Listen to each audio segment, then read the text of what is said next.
Το απογευματινό κάλεσμα της καμπάνας φέρνει τους κατοίκους του χωριού Άλωνα στην εκκλησία του Αγίου Γεωργίου, όπου τελείται ο γάμος του Κάρλου και της Ελπινίκης και ξυπνά ένα σωρό αναμνήσεις στους λιγοστούς σήμερα ηλικιωμένους κατοίκους του χωριού Άλωνα.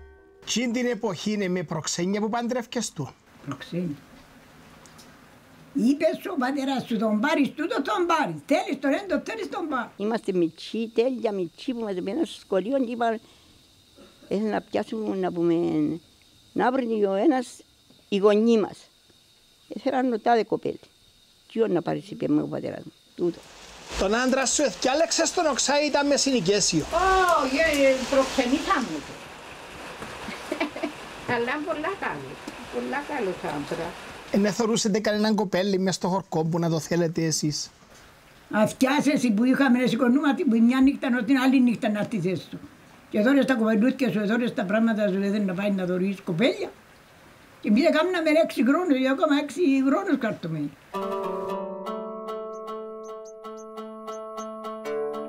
Στη βόρεια πλευρά της οροσειράς του Τρόδους, ανάμεσα στις κορυφές της Μαδαρής και της Παπούτσας, συναντά κανείς το γραφικό χωριό Άλωνα. Το πότε ιδρύθηκε το χωριό κανείς δεν μπορεί να το πει με βεβαιότητα. Ωστόσο εικάζεται ότι αυτό πιθανόν να έγινε στα χρόνια των αραβικών επιδρομών.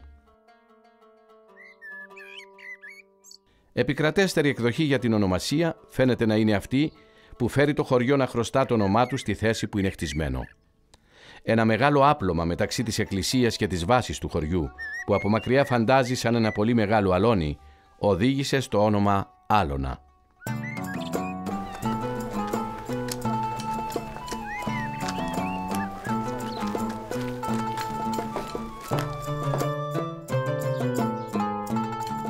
Όπως σε όλα τα χωριά της Κυπριακής Υπαίθρου, έτσι και στην Άλωνα οι κάτοικοι ασχολούνται κυρίως με τη γεωργοκτηνοτροφία. Αν και η Άλωνα λόγω των φουντουκιών θεωρεί το πλούσιο χωριό, εν τούτοις πολλοί από τους γεραιότερους κατοίκους του χωριού θυμούνται να πέρασαν δύσκολα παιδικά χρόνια. Δώσα μια άλλη σκαλή μου, ότι ζήσαμε και εμείς φτώχεια. Εκείνοι που κάμουν ποτά τα μαξούλια, τα εννοούμε, τα χορκάτικα, τα λόγια. Έγινε ο κόσμος, αλλά ήταν τοσικά. Στον χρόνο που θέλει να συνάξει τα λεφτά του, έπρεπε να τα οικονομήσει, να διαβεί τον χρόνο εκείνο. Οπότε θυμώ στην μάμα, με καλή με την πατέρα μου, τη μάμα μου ότι ενώσαμε και εμείς φτώχεια. Εσύ είναι τα δουλειές έκαμνες πάνω στο χορκό? Όλες τις δουλειές έκαμνα, γιατί ο άντρας μου ήταν άρρωστος, έκανα και τον άνθρωπο και γυναίκα. Ούλον τον καιρό είμαστε στα κτήματα. Αν τα κόναμε τον καιρό τώρα, άμα προσπαθούμε να κλαδέψουμε, να κάνουμε τα μπέλια, να τσαπιώνται συντουκές. Κόφκες και πήγαινες στη Μούτσι να πιάσεις 3 σελήνια να αγοράσουμε το ψουμί να φάνε τα μωρά. 3 μωρά εμέναν τον άντρα μου πιάνουν και στην πύλα.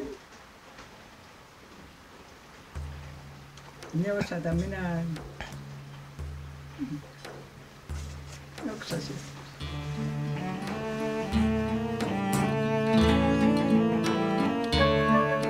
Οι δύσκολες οικονομικές συνθήκες, η αμπελοκαλλιέργεια και η απαγόρευση της ελεύθερης βοσκής εμπόδιζε τους αλωνεύτες να έχουν μεγάλα κοπάδια και μεγάλες ποσότητες γάλακτος για να μπορούν οικογενειακά να φτιάξουν σε ποσότητες αναρί και χαλούμια που αποτελούσαν στα παλιά χρόνια βασικό είδος διατροφής. Η ανάγκη επιβίωσης οδήγησε τις γυναίκες του χωριού σε συνεργασίες, ένα είδος συνεταιρισμού που γινόταν σε κάθε γειτονιά του χωριού. Έκαναν το γάλα γιατί ήταν είχε λίγο η κάθε μια και έκαναν κόμματα, έτσι έλεγε του. Σαν ας πούμε έκαναν το κόμμα της κουμάνας, τσι πάνω τσι μακριά, το κόμμα του κλαμπερού, το κόμμα δαμέ της αμπελιάς, έτσι έλεγουν το, σαν εμάς δαμέ η γειτονιά μας ήταν το κόμμα της αμπελιάς. Και έξω του πουλί, κι άλλον αργυρό το κόμμα του σπανού. Είχε 3-4 κόμματα, έτσι έλεγουν το κόμμα και πιένναση. Οι συγγένισσες, οι φιλενάδες, οι γειτόνισσες. Κάθε μέρα ή μέρα παραμέρα, μια γυναίκα του συνεταιρισμού έκαμνε το γάλα στο σπίτι της. Όσες συνεργάζονταν μαζί της έφερναν το γάλα τους στο συγκεκριμένο σπίτι. Για απλή και σωστή μέτρηση, η καταμέτρηση εγίνετο με 3 διαφορετικά δοχεία, τα οποία ήταν κοινά. Το μαστραπά, τον κούτσουλο και την καντήλα. Το γάλα που έφερνε κάθε γυναίκα μετριέτο και η ποσότητα καταγράφετο σε ένα τετράδιο, έτσι που κάθε μία να ξέρει την ποσότητα που πήρε και τι θα έπρεπε να δώσει. Οι γενέτσες που ήταν χορτάτες εγεμόναν τους με στραπάδες και ξυσιλούσαν. Οι γενέτσες που ήταν λίγο πιο σφιχτές εγέρναν το ακρίβεια. Άντε κουμέρα σου λίγο ο γέρος. Α, έτσι. Ένα, δυο. Γέρνετε έτσι πιο προσεκτικά. Α, έτσι κανονικά.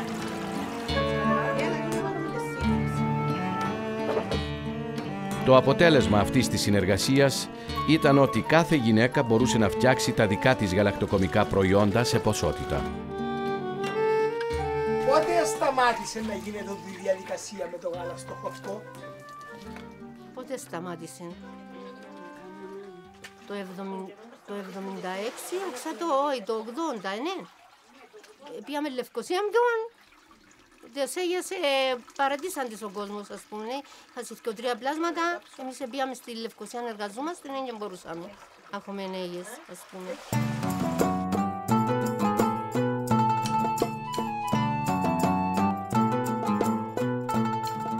Ένα χαρακτηριστικό της Άλωνας είναι τα πλακόστρωτα ανηφορικά μονοπάτια, στρωμένα με πέτρα του βουνού.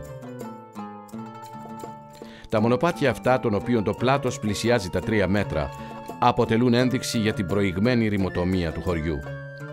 Πριν το 1900 όλα τα σπίτια της Άλωνας ήταν χτισμένα με πέτρες και για στέγη είχαν δώματα.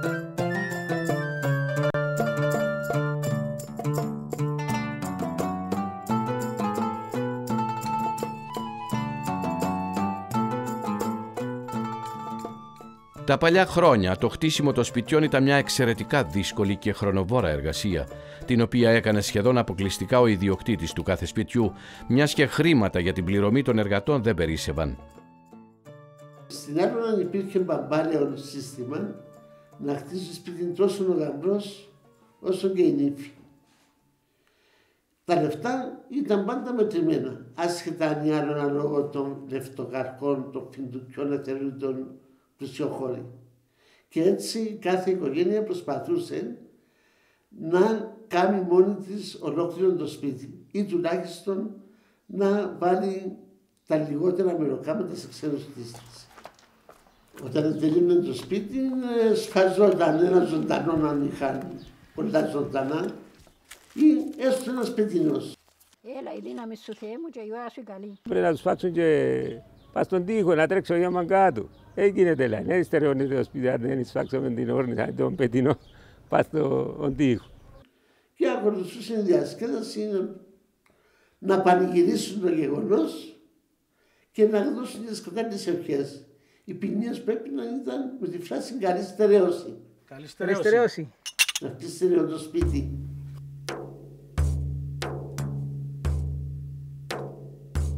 Σήμερα ο ξένος διαβάτης των λιθόστρωτων μονοπατιών μάταια θα αναζητήσει κάποιους κατοίκους ή ζωντανά για να απαθανατήσει, μιας και στην Άλωνα έχουν μείνει ελάχιστοι να φρουρούν το χωριό, που κι αυτοί όμως χρόνο με το χρόνο λιγοστεύουν.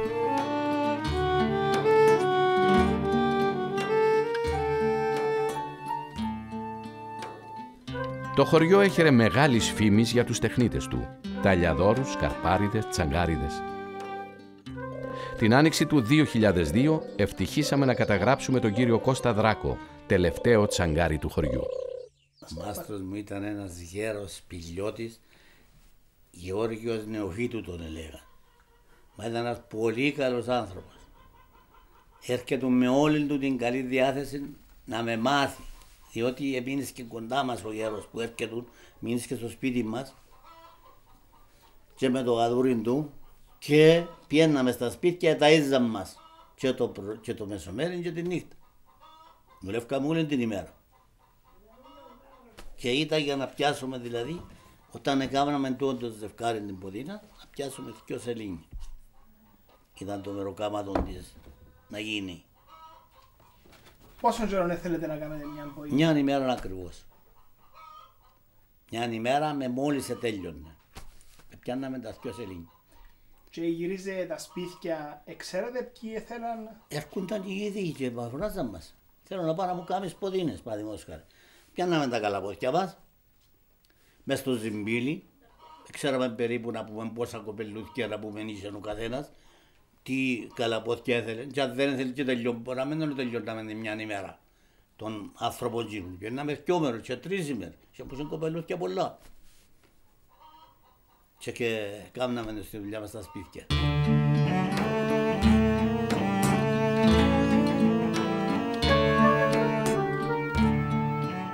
Ο Κώστας Δράκος ασκούσε το επάγγελμά του για μισό και πλέον αιώνα, πετσώνοντας χωριανούς και όχι μόνο.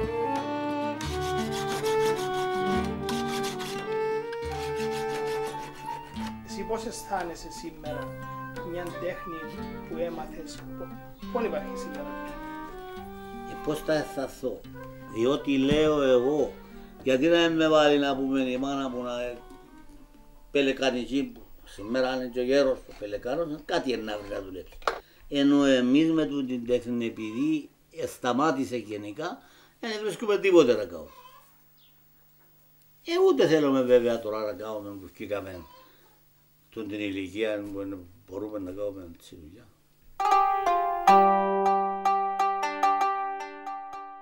Με το θάνατό του το 2008 χάθηκε και ο τελευταίος παλιός τεχνίτης του χωριού.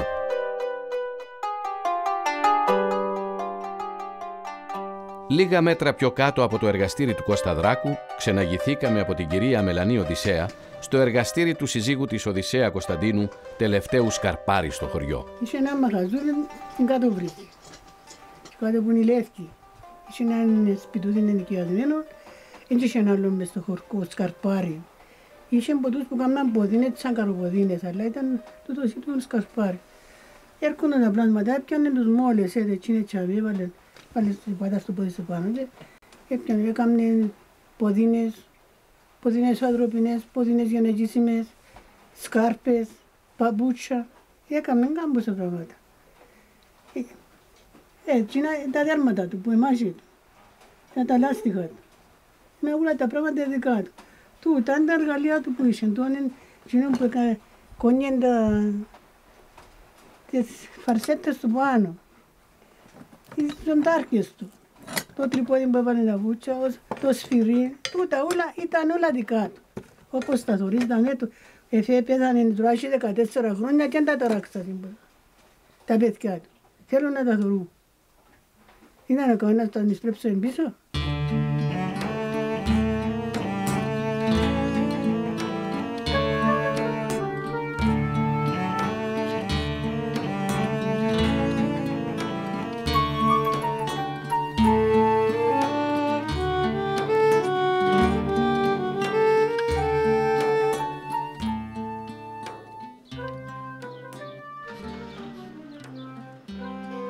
Σήμα κατά τεθέν στην Άλωνα είναι και οι απέραντες καταπράσινες κλιματαριές, οι οποίες καλύπτουν κάθε βεράντα και αυλή σπιτιού και ένα πολύ μεγάλο μέρος των δρόμων του χωριού, συμπεριλαμβανομένου και του κεντρικού που το διασχίζει. Οι κλιματαριές, αποκλειστικά σχεδόν της ποικιλίας Βέρικο, αποτελούν δημιούργημα του 20ου αιώνα και άρχισαν να κάνουν την εμφάνισή τους από τη δεκαετία του 1920. Το πλέον πολυσύχναστο κτίριο του χωριού είναι το καφεστιατόριο του ΑΠΟΑ, Αθλητικού Πνευματικού Ομίλου Άλωνας. Πληροφορίες που πήραμε από το βιβλίο του Τάκη Χριστοφόρου «Άλωνα στα χρόνια των προπάπων μας» αναφέρουν ότι κατά καιρούς υπήρξαν διάφορα καφενεία στο χωριό, με το πρώτο να ιδρύεται στα 1906. Ο ΑΠΟΑ, το μακροβιότερο σωματείο στην Άλωνα, στεγάζεται από τα μέσα της δεκαετίας του 1960 στο πρώην σχολικό κτίριο, προσφέροντας τις υπηρεσίες του σε ντόπιους και ξένους.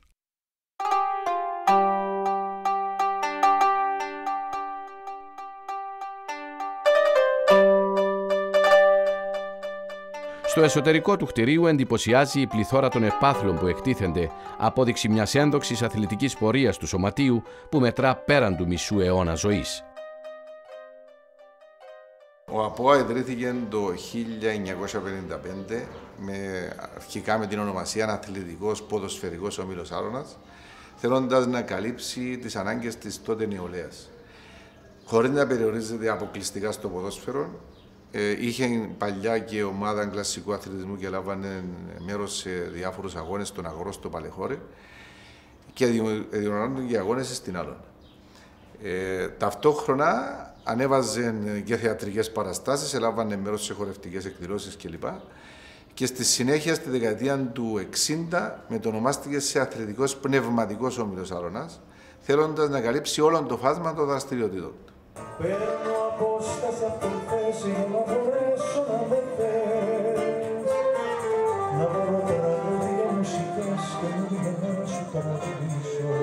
Όσον αφορά τα πολιτιστικά, μία από τις μεγαλύτερες εκδηλώσεις που γίνονται στο χωριό, αλλά και στην περιοχή γενικότερα, είναι το Φεστιβάλ Άλωνας, το οποίο διοργανώνεται ανελιπώς από τον ΑΠΟΑ από το 1971, με μοναδική εξαίρεση το μαύρο καλοκαίρι του 1974. Πρόκειται για ένα φεστιβάλ που σκοπό έχει την ψυχαγωγία των ντόπιων, αλλά και των αποδήμων, συνεισφέροντας έτσι στην πολιτιστική αποκέντρωση. Ο στόχος μας είναι και πάντοτε ήταν η πρόοδος της Άλωνας. Τώρα ο στόχος επικεντρώνεται στη σωτηρία της Άλωνας. Δηλαδή, το να κρατήσουμε αυτόν τον τόπο με αυτούς τους λίγους κατοίκους, το να πείσουμε κάποιους άλλους να έρθουν πάνω, το να συμμετέχουμε ενεργά στις διάφορες αποφάσεις της κυβέρνησης του ρυθμιστικού σχεδίου που θα διαμορφώσουν τη ζωή της Άλωνας διαφορετικά με την ανάπλαση του πυρήνα της κεντρικής πλατείας, της διαμόρφωσης χώρων όπως το χώρο στάθμευσης, τη διαμόρφωσης του σφαγείου σε ίντερνετ καφέ ή ενημερωτικού περιπτέρου κλπ. Βοηθούν στο να κρατηθεί η Άλωνα. Δίπλα από τον ΑΠΟΑ βρίσκεται το συνεργατικό παντοπολείο του χωριού, με γενέθλια μέρα την 9η Σεπτεμβρίου 1938. Στο σχετικό μητρό αναφέρονται σαν πρώτη μετοχή του καμιά 30 κάτοικοι του χωριού, οι οποίοι κατέβαλαν συνολικά το ποσό των 52 λιρών. Σαν αποτέλεσμα των επιτυχημένων εργασιών του καταστήματος, διπλασιάστηκε από την πρώτη κιόλας χρονιά ο αριθμός των μελών.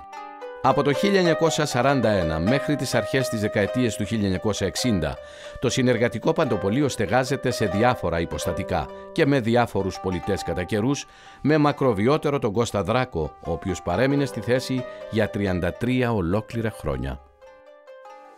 Το 1962 αγοράζεται από την Εκκλησία ο χώρος στον οποίο είναι χτισμένο σήμερα το οίκημα της Συνεργατικής, όπου και λειτουργεί από το 1964, εξυπηρετώντας τους κατοίκους του χωριού και όχι μόνο. Η ύπαρξη του συνεργατικού παντοπολείου είναι άμεσα συνυφασμένη με την ίδρυση της ΠΕΑΛΟΝΑΣ, αφού η Επιτροπή του Συνεργατικού Παντοπολείου, με αίτηση που υπέβαλε στον Έφορο Συνεργατικών Εταιριών, προσυπογραμμένη από 56 μέλη του Ιδρύματος, ζητούσε την ίδρυση της ΠΕΑΛΟΝΑΣ. Η πρώτη Γενική Συνέλευση έγινε στο σχολείο του χωριού στις 2 Δευτέρου 1951, με τη συμμετοχή 36 κατοίκων που ήταν και τα ιδρυτικά μέλη της εταιρείας. Από το Μάρτιο του 1979, η ΣΠΕ Άλωνας στεγάζεται σε αυτό το ιδιόκτητο κτίριο. Στα 60 σχεδόν χρόνια ζωής της, η ΣΠΕ Άλωνας ανέπτυξε ένα πολύμορφο έργο και θεωρείται σαν μια από τις πιο εύρωστες πιστωτικές εταιρείες της υπαίθρου.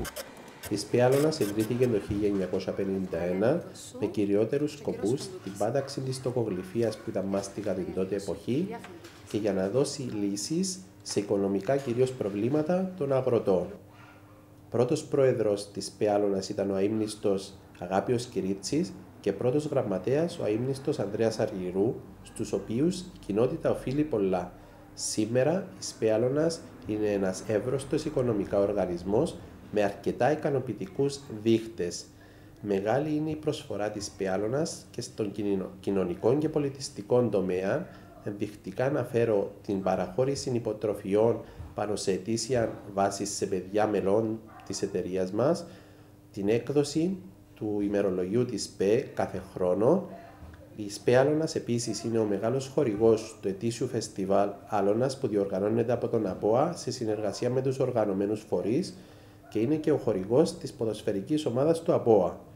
Όραμα μας είναι η ΣΠΕ Άλωνας να αναβαθμίσει συνεχώς τις υπηρεσίες της έτσι που να παραμείνει οικονομικός πνεύμονας της Άλωνας και της γύρω περιοχής.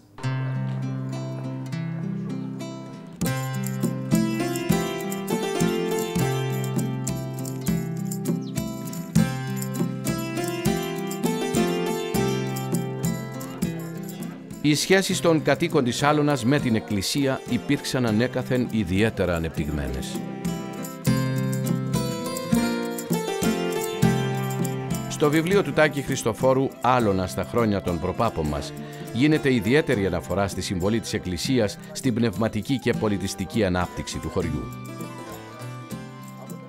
Το βιβλίο αναφέρεται και στην προσφορά μιας πληθώρας ιερέων του χωριού στην παιδεία, καθώς και στη μεγάλη περιουσία που είχε η εκκλησία του χωριού, περιουσία που αποκτήθηκε ως αποτέλεσμα δωρεών από τους κατοίκους.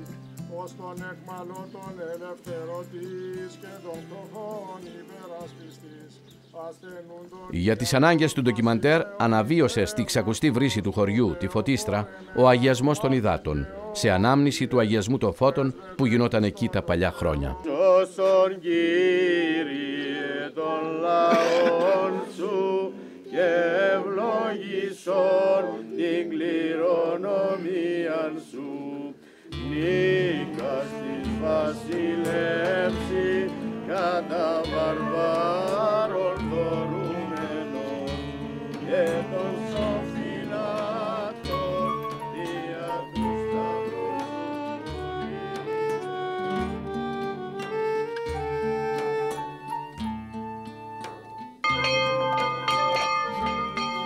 Ανοικοδομήθη ο πάνσεπτος ναός του Εναγίης Πατρός ημών Νικολάου του Συμφίλου, διασυνδρομής και πολλού πόθου των ευλαβών χριστιανών της κόμης της Άλωνας, εν έτη 1999. Ετελειώθη δε η ιστορία αυτού εν έτη 2005.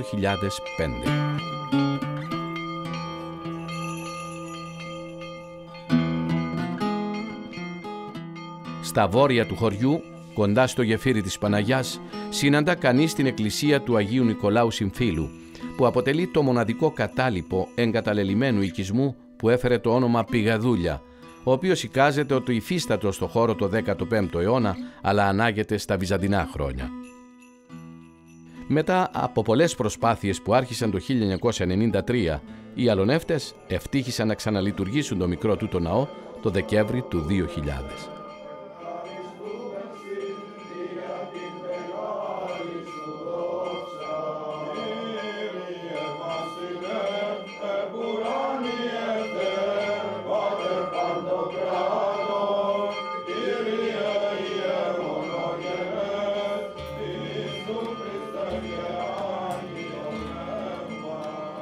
Ένα περίπου χιλιόμετρο βορειοδυτικά της Άλωνας, δίπλα από το μονοπάτι που παλαιότερα ένωνε το χωριό με τη Λευκοσία, βρίσκεται ένα άλλο αρχαίο ξοκλήσι, αυτό της Παναγίας της Καρδακιώτισσας, το οποίο εκτιμάται ότι χτίστηκε το 15ο αιώνα. Μια πυρκαγιά που ξέσπασε στις 30 Ιουλίου του 1987 κατέστρεψε εξ ολοκλήρου το ναό. Από τις φλόγες γλίτωσαν μόνο δύο αρχαίες εικόνες του 16ου αιώνα, μία της Παναγίας και μία του Χριστού Ελεήμονα, που δεν βρίσκονταν στο ναό την αποφράδα εκείνη μέρα. Το τμήμα αρχαιοτήτων φρόντισε για την ανοικοδόμηση του κατεστραμμένου ναού, ο οποίος πήρε κτηριακά την παλιά του μορφή. Η αγάπη του κόσμου της Άλωνας τον κόσμησε με νεότερες εικόνες, αλλά και τοιχογραφίες.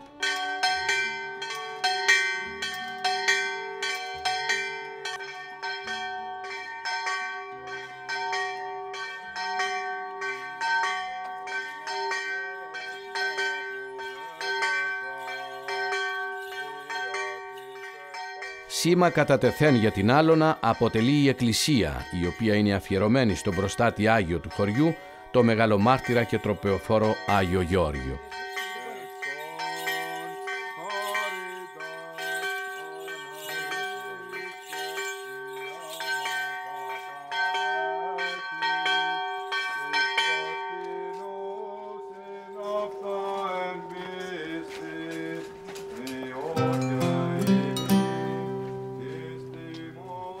Ο ναός βρίσκεται πλησίον του χώρου όπου κατά τα μεσαιωνικά χρόνια βρισκόταν ναός των Αγίων Αποστόλων.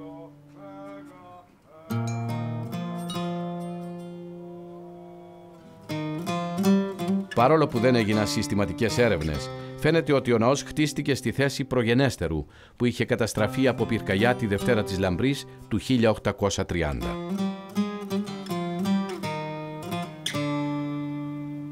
Από τη φωτιά γλίτωσαν ελάχιστες εικόνες και άλλα αντικείμενα. Μεταξύ αυτών και η θαυματουργή εικόνα του Αγίου Γεωργίου, η οποία είχε μεταφερθεί στο ξοκλήσι της Καρδακιώτισσας για να λιτανευτεί.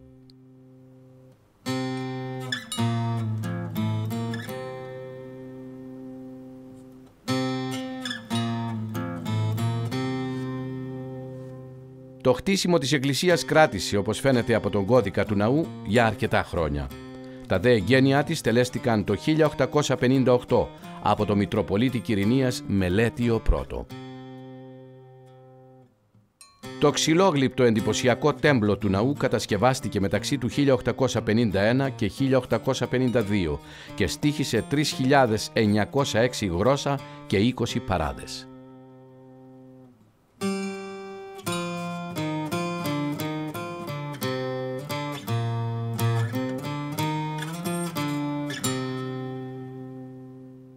Στο τέμπλο τοποθετήθηκαν, όπως ήταν αναμενόμενο, οι εικόνες που διασώθηκαν από την πυρκαγιά. Μεταξύ αυτών και η προσκυνηματική εικόνα του Αγίου Γεωργίου, έργο του Πρωθιερέα Σιμεών του 1641, η οποία καλύφθηκε με ασημένια επένδυση το 1807, έργο του Ιωάννου Κορνάρου από την Κρήτη.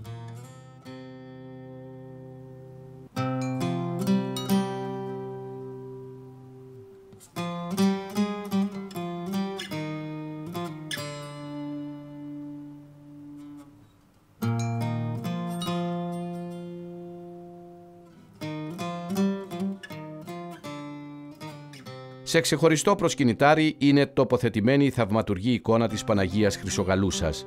Η εικόνα, έργο του 1848, έφερε αργυρή επένδυση του 1890.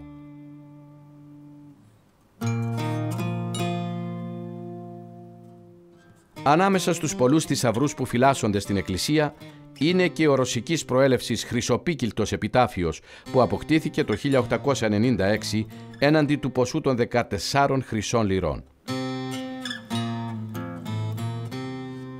Οι πιστοί, κληρικοί και λαϊκοί, τότε αλλά και σήμερα, φροντίζουν για τον καθαρισμό, την ευπρέπεια και τον καλοπισμό του ναού με δωρεές.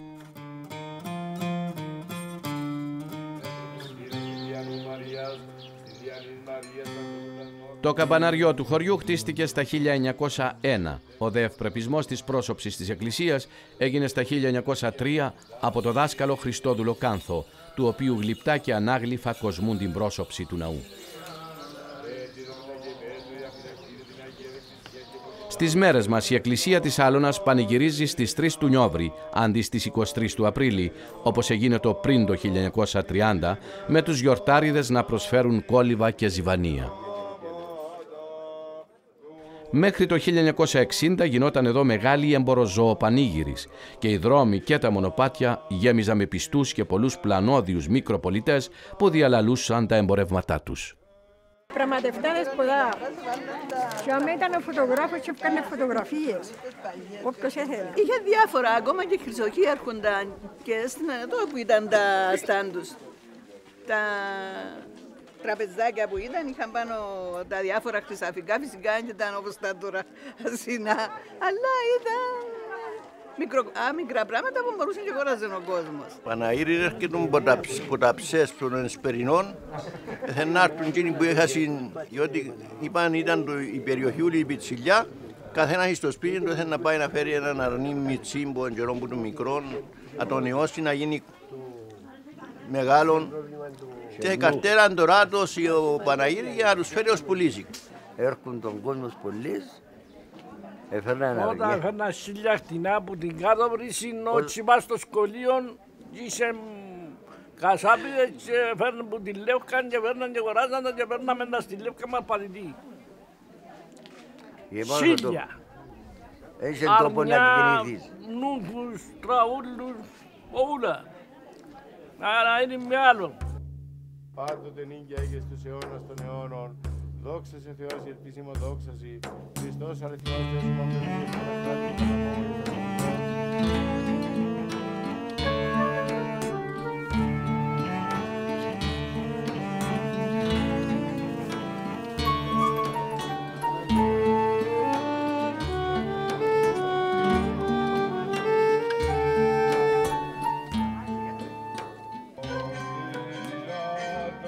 Οι εορτασμοί για τα 150 χρόνια από τα εγγένεια του ναού του Αγίου Γεωργίου γιορτάστηκαν το 2008 με ιδιαίτερη λαμπρότητα.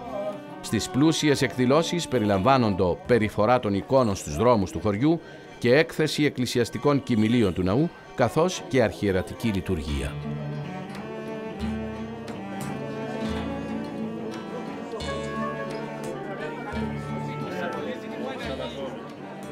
Τα λάβαρα αυτά είναι από τη Ρωσία.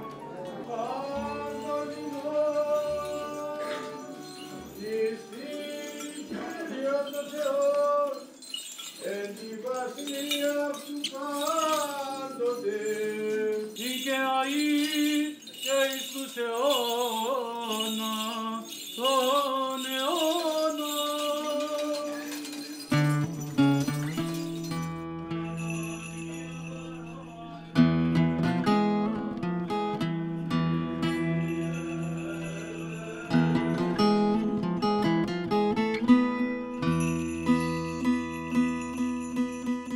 Η εκκλησία ήταν ένα από τα θέματα τα οποία ζωγράφισε ο γνωστός Κύπριος ζωγράφος Τηλέμαχος Κάνθος.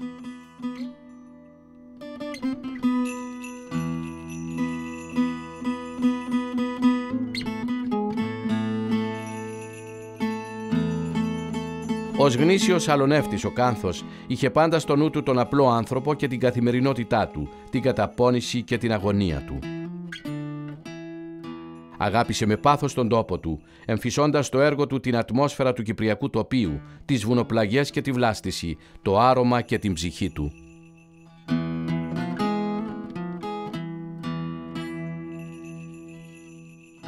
Ο πατέρας μου ήθελε να γίνει ο αρχιτέκτονας. Εγώ ήμουν πολύ καλός στα μαθηματικά και σε όλα, ιδίως τα γλωσσικά πράγματα ήμουν πολύ καλός.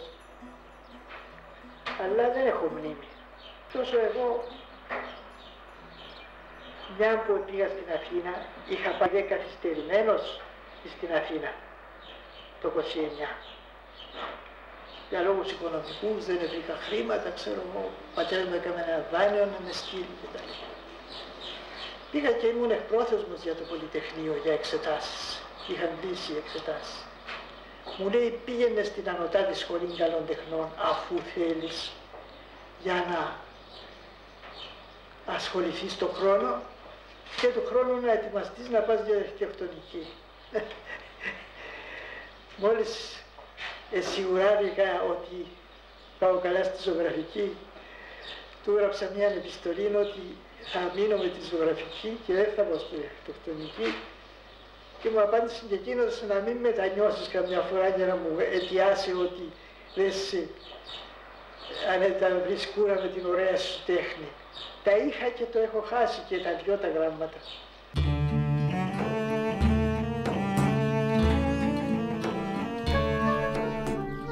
Εκτός όμως από τον Τηλέμαχο Κάνθο, η Άλωνα ευτύχησε να έχει ακόμα μια καταξιωμένη ζωγράφο, την Ελένη Νικοδήμου.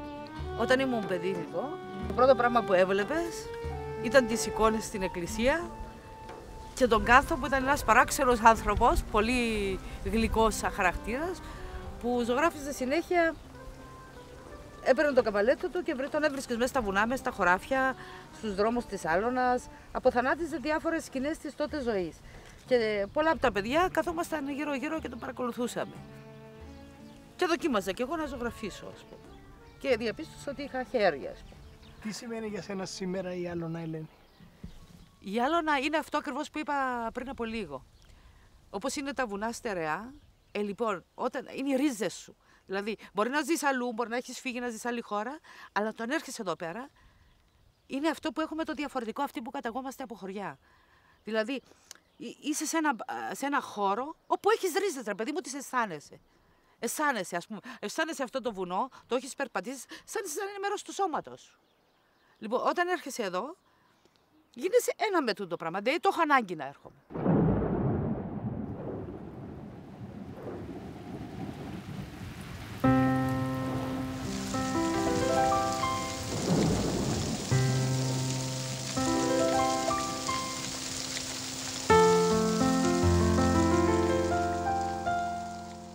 Το κλίμα της Άλωνας θεωρείται ως ένα από τα καλύτερα που υπάρχουν στον τόπο μας και χαρακτηρίζεται από ψηλές βροχοπτώσεις αλλά και συχνές χιονοπτώσεις.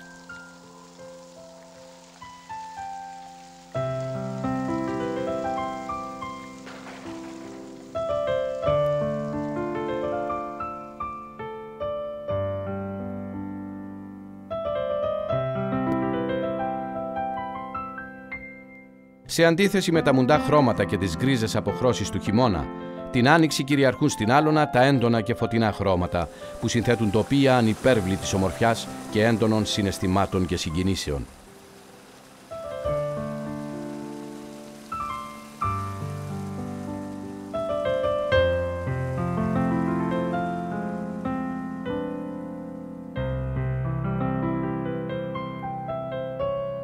Ο επισκέπτης έχει σήμερα την τύχη, μέσω του μονοπατιού μελέτης της φύσης Πέτρος Βανέζης, να διασχίσει μέρος της κατάφυτης με φουντουκιές κοιλάδας, να θαυμάσει το τοπίο, μα και να μελετήσει τη χλωρίδα της περιοχής όλες τις εποχές του χρόνου.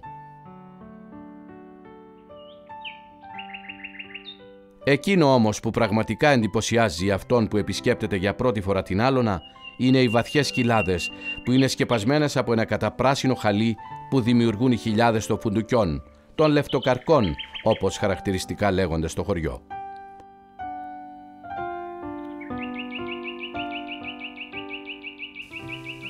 Άγνωστο πότε πρωτοκαλλιεργήθηκε στην περιοχή η φουντουκιά, που μέχρι πριν μερικές δεκαετίες αποτελούσε ευλογία για τους παραγωγούς και δίκαια αποκαλείτο ως το κόκκινο χρυσάφι της πιτσιλιάς.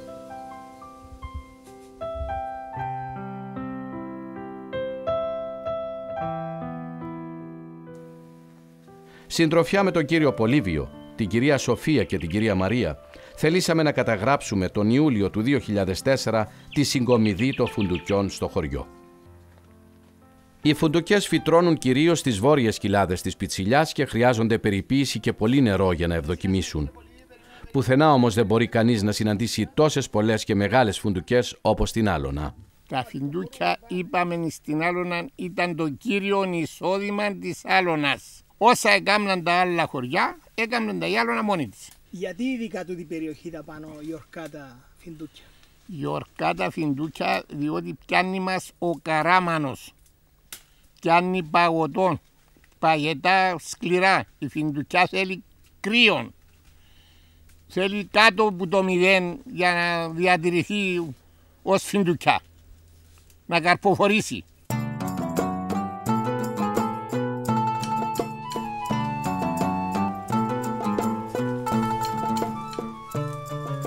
Ας δούμε όμως επιτέλους πώς μαζεύουν τα φουντούκια ή λευτοκάρκα.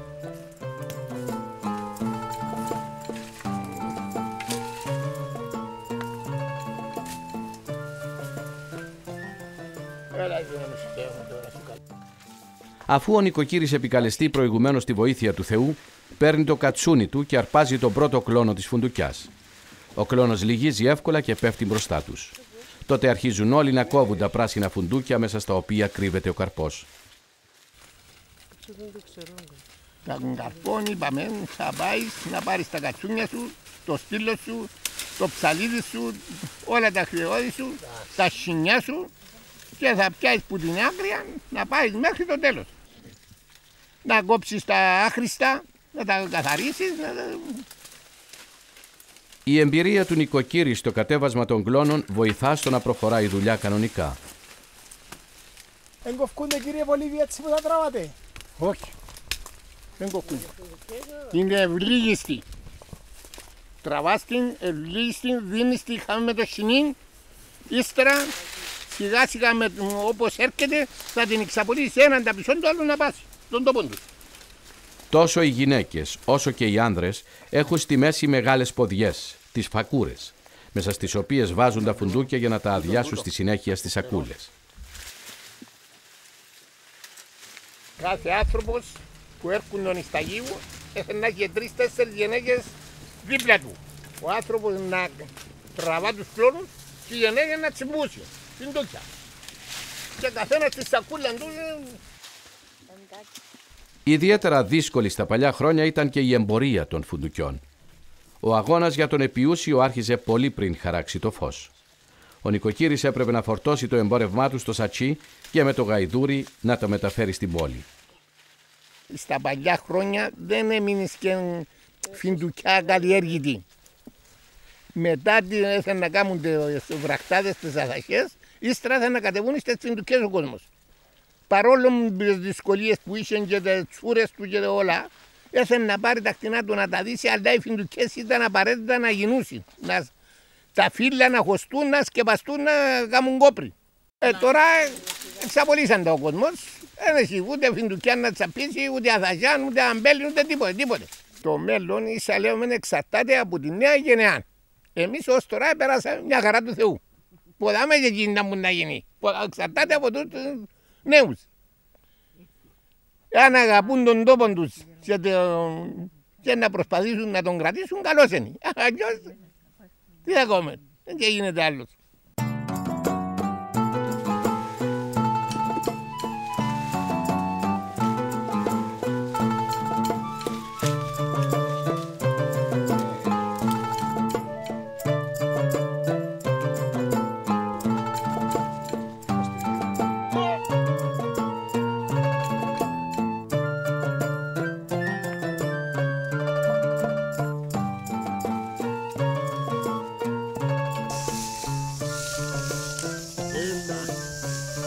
Μέσα του Ιούλη μια άλλη εργασία ήταν στις δόξες της, το αλώνισμα του μαυράσερου.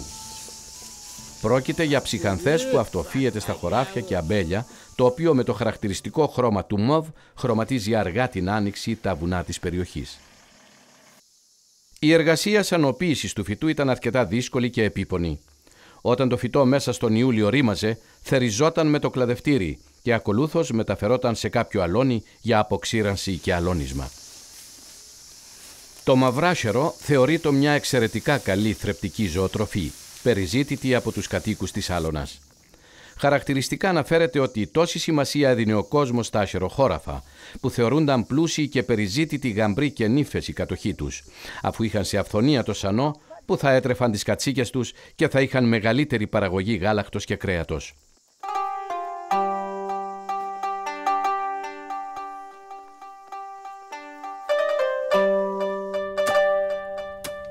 Μια άλλη καλή ζήση των κατοίκων της Άλωνας ήταν το ρούδι. Πρόκειται για θάμνο, ο οποίος αυτοφύεται στα χωράφια και στα αμπέλια και τα φύλλα του χρησιμοποιούνται ως τη βυρσοδεψία. Η εργασία με το ρούδι άρχιζε μετά το μάζεμα των φουντουκιών στα μέσα Αυγούστου και όλοι οι αλωνεύτες, μικροί και μεγάλοι, άνδρες και γυναίκες, άρχιζαν να το κόβουν για να καθαρίσουν τα αμπέλια και να ευκολύνονται στον τρίγο. Μετά το κόψιμό του, το ρούδι μεταφέρεται στο αλόνι, όπου αφινόταν να στεγνώσει και ακολούθως με τη βοήθεια ενός γαϊδουριού γινόταν το αλώνισμα. Δύσκολη δουλειά. Ήταν πολύ δύσκολη δουλειά. Ήταν να το κάνεις όταν ήταν μέσα στα χωράφια που ήταν πολλοί. Πιέναν 4-5 άτομα. Λοιπόν, εζέγκαν τα κτηνά τους. Το ένα με το άλλο συγκερίζαν τα πουλαλουμέν και αλωνεύκαν το. Ύστερα, ας και αλέξεις τα ρουδόξυλα, να το βάλουν μέσα σακούλα, είτε σατσίν που είχαν πρωτήτερα οι γονείς μας. Είχα σατσίν, δισάτσιν και σακούλα που πάνω. Και ποτέ να το φορτώσεις, να πάσεις στη Λεμεσό, να πιάσεις 3 σελήνια. Να φέρεις πετρόλαδο, να φέρεις ψουμί, να φέρεις κουλούρκα ο μωρός σου. Και ψάρι πολλές φορές φέρναν μας οι γονείς μας οι μακαρίτες. Και πετρόλαδο έπαιρνε με ο μακαρίτης ο κύριος μου να πάει στο σκιώσο ξενή να μοιράται ο τενεκέ μου πετρόλαδο. Μισό τενεκέ να σκιάβει αγρόνο. Το ρούδι το μαζεύασαν όλη η περιοχή δαπάνω, όλα τα χωριά που παρήγαγαν το ρούδι και υπήρχαν 2 εργοστάσια στην Κύπρο, έναν στη Λεμεσό, έναν στη Λάρνακα, που είχαν μηχανήματα, το έκαναν σκόνη και το στέλναν στο εξωτερικό. Γιατί οι ποσότητες μιλούμε? Οι ποσότητες που ήταν περίπου 800 τόνοι σε όλη την Κύπρο. Η Άλωνα παρήγαγε μόνο 40 τόνους περίπου.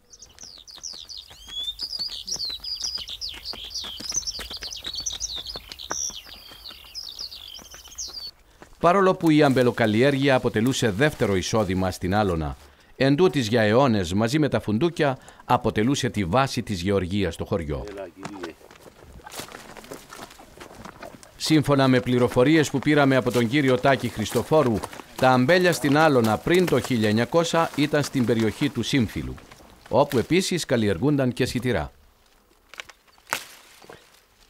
Σύμφωνα με τις ίδιες πληροφορίες, τα σημερινά αμπέλια που βρίσκονται στα υψώματα πίσω από το χωριό δημιουργήθηκαν μετά το 1900, αφού οι εκτάσεις αυτές χρησιμοποιούνταν μέχρι τις αρχές του περασμένου αιώνα για βοσκή. Οι γυρεότεροι του χωριού θυμούνται πολύ έντονα τους κόπους των γονιών τους για να τριγύσουν. Ήταν πολλά δύσκολη. Με τα ζώα, με τα μονοπάτια. Έτυχε που πιένε έναν άλογο και έρχονται δυο, τρία. Δεν μπορούσαμε μες στο ίδιο μονοπάτι να κουξάσουμε γίδα, να περάσει το άλογο που ήταν φορτωμένο. Σηκώνεσαι από το πρωί, επέναμε στα σταφύλια, φέρναμε δυο βάρκα, ας πούμε, το γάδρο έσω, το έναν εφήναμε το τρίτο, εφήναμε το πάνω από η μούτη πάνω και σηκωνούμαστε αυκή πρωί σκοτεινά, να φέρουμε και γύρω, να ταΐσουμε το γάδρο και ύστερα να ξεκινήσουμε να πάμε στη δουλειά. Για σας που είσαστε μικροί την τότε εποχή, τι ήταν εκείνο το πράγμα που έκανε τη μεγαλύτερη εντύπωση? Η εντύπωση ήταν ότι έβλεπες όλους τους χωριανούς ενωμένους να πηγαίνουν μαζί ομαδικά, να κόβει, να βοηθάω ένας τον άλλο. Και σε όλες τις εργασίες υπήρχε αυτό παλιά. Δυστυχώς σήμερα, ειδικά στην Άλωνα, έχει κάπου στην δική μου την ηλικία κάπου 10 οικογένειες που ασχολούνται με τη γεωργία. Παλιά πώς είσαστε? Παλιά, πριν το 70, είχαν 50-60 οικογένειες που ασχολούνταν στις μικρές ηλικίες. Μετά έφυγε ο κόσμος και πήγε στη Λευκοσία.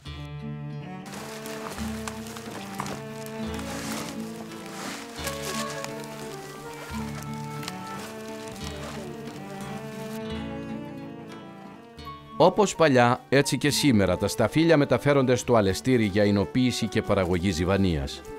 Ενδεικτικό των μεγάλων ποσοτήτων κρασιού που παρήγετο είναι οι 7 λινοί οι οποίοι αναφέρεται ότι υπήρχαν στο χωριό. Το κρασί της Άλωνας προορίζεται τόσο για ιδία χρήση όσο και για εμπορία, με τους κερατσίδες του χωριού να το εμπορεύονται σε όλα τα χωριά της πεδιάδας της Μόρφου και να φτάνουν πολλές φορές μέχρι τη Μύρτου και το Αγριδάκι.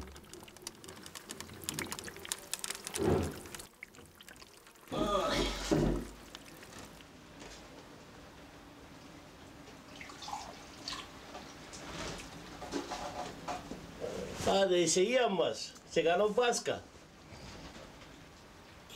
Τράβισμα κατεδέξατο εν Ιορδάνη, ελευθερώσας τον Αδάμ. Κύρις προσιδότη, ονειρθείος εις εκκλησίας. Τρόχη εκεντήθη, ο Υιός της Παρθένου. Προσκυνούμεν σου τα πάθη, Χριστέ. Προσκυνούμεν σου τα πάθη, Χριστέ. Όπως σε όλα τα χωριά του τόπου μας, έτσι και στην Άλωνα, όλες οι γιορτές της Ορθοδοξίας γιορτάζονται με ιδιαίτερη ευλάβεια και πλαισιώνονται εθιμικά με μια μεγάλη ποικιλία παραδοσιακών εκδηλώσεων, με τα ζυμώματα να καταλαμβάνουν ξεχωριστή θέση. Γιορτάζαμε παλιά το Πάσχα, κάναμε το προσβήν που τη νύχτα, να σηκωθούμε λίγο σκοτεινά, κατά τις 5 να τα ζυμώσουμε τα ψωμιά, να τα κόψουμε, να τα βάλουμε στα σανίθια, να πάμε στην εκκλησία και μετά να έρθουμε να τα αμαμπούσει, να έρθουμε να τα βάλουμε στο φούρνο.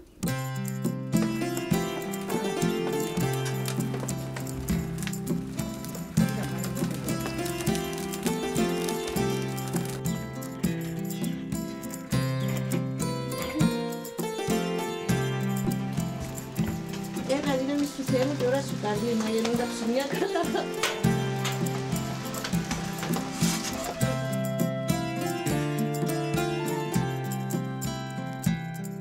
Ήταν χαρά μεγάλη για σας τους μητσούς τότε. Όταν ήταν χαρά και αγαλία στις εκατορούσαμε τις ημέρες τούτες. Να έρθουν να κάτσει ο κόσμος όλος στο τραπέζι να Θα κανονίσετε τις γιορτές του. Το Πάσχα, ναι. Μα ακούμε στη μια εβδομάδα ομπρίτερα να σαστούμε και ο Πάσχα. Καθαρίσουμε, κάνουμε ψουμιά, να κάνουμε βλαούνες. Να πάμε να τρίψουμε το τυρί, να πάμε να φέρουμε ένα αλεύρι, να βρούμε ναυκά, να βρούμε θκιόσμι, να βρούμε... Θέλουν πολλή διαδικασία να Πολύ δουλειά. Πάντως. Είναι τέλος ήταν που είσαστε μίτσοι μες στις γιορτές που κάνετε. Είναι καλά, πολλά καλά, όχι σαν τώρα. Που οι άλλοι είχαν κόσμο πολύ. Τώρα, φύγαμε Νιγέρια μείναμε. Καταστράφηκαν οι άλλοι. Σήμερα πόσοι χορκανοί έμεινετε? Τώρα μέτρησα μια νύχτα, ήβρα του ένους ήβρα 80. Ήβρα τους 85, την άλλη νύχτα ήβρα τους 80. Μετράς τους χορκανούς τη νύχτα? Μετρώ τους. Αμάν κοιμούμε, μετρώ πώς είμαστε, πώς έμειναμε.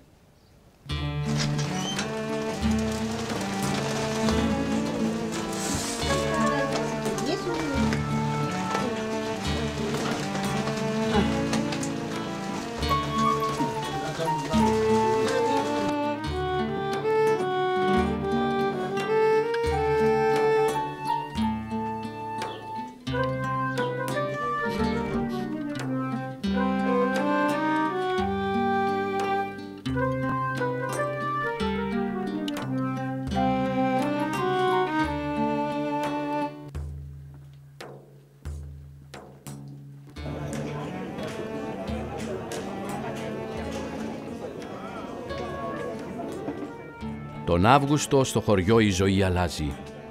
Το φεστιβάλ του χωριού και οι καλοκαιρινές διακοπές φέρνουν πολύ κόσμο στο χωριό και οι δρόμοι γεμίζουν και πάλι με επισκέπτες.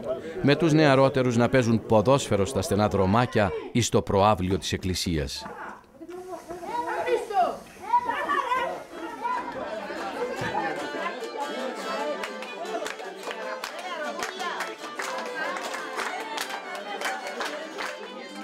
Από τα γεγονότα που ευτυχήσαμε να καταγράψουμε τον περασμένο Αύγουστο στο χωριό ήταν και ένας γάμος, αυτός του Κάρλου και της Ελπινίκης. Ο γάμος ή μάλλον η εξέλιξη στην Άλμαν άρχισε πριν από το 1900. Ως το 1900 διατηρούνταν αρκετά έθιμα, από το 1900 λιγόστεψαν κάποια και μετά το 1950 χάθηκαν όλα τα παλιά. Ο γάμος παλιά, που γιορτάζεται ο γάμος που την εποχή μου εμένα, Σάββατο, ετοιμάζα στην ετοιμασία που ήταν αρκετή ο γάμος. Αρχίευκαμε να ζυμώναμε. Κάμαμε ψουμιά, 5 φουρνιές, για να τα είχε αφάλια ο κόσμος ούλος. Και μαϊρεύκαμε, γεμώναμε τα χαρτιά, φαγιά, κολοκάσια, παντζάρκα, πατάτες, είχαμε φούρνους.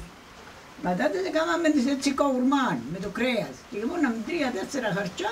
Μετά, συνάντουν τη νύχτα, αν ήταν το κρεβάτι, φέρουν το κρεβάτι τους, πέμεινε μια κοπέλα μες στην γειτονιά και κάλιαν τις κοπέλες του χορκού να έρθουν να ράψουν το κρεβάτι. Το Σάββατο το βράδυ, από νωρίς μαζεύονταν οι κοπέλες και έστειναν τη μανάσα. Τον παστόν όποτε έχουν αλλού, εμείς μανάσα, έβαλαν σχοινιά, άπλωναν πάνω τα σεντόνια, τα πληκιά της νύφης, την πλήκα της νύφης, για να την εκθέσουν, να φανεί ότι ήταν άξια και προκομμένη.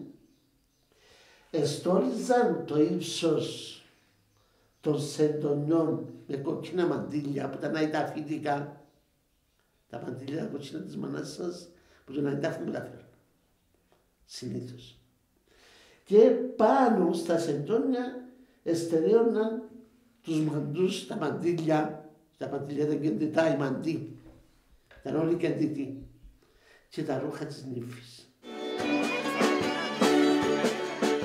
Όπως τα παλιά τα χρόνια, έτσι και σήμερα το ράψιμο του κρεβατιού αποτελεί σημείο αναφοράς στον παραδοσιακό κυπριακό γάμο.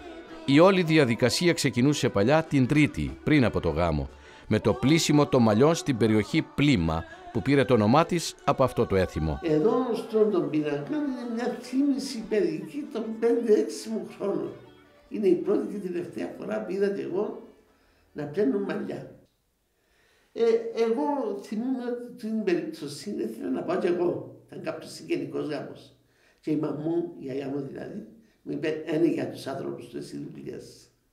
Γιατί με αυτό το γεγονός έκανα τις δυο ξαδέρφες μου που είναι πιο μεγάλες.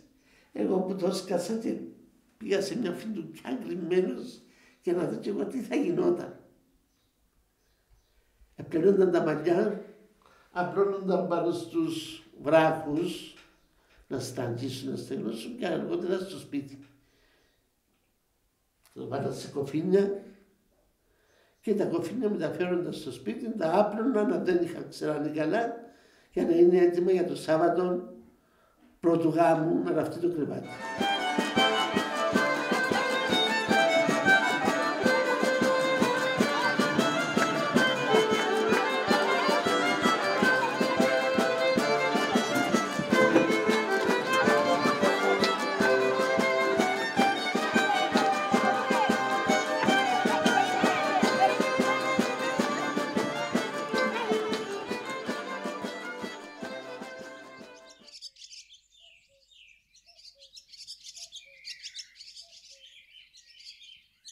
Το ξημέρωμα γύρω στο τέλος Αυγούστου, αρχές Σεπτέμβρη, αλλάζει.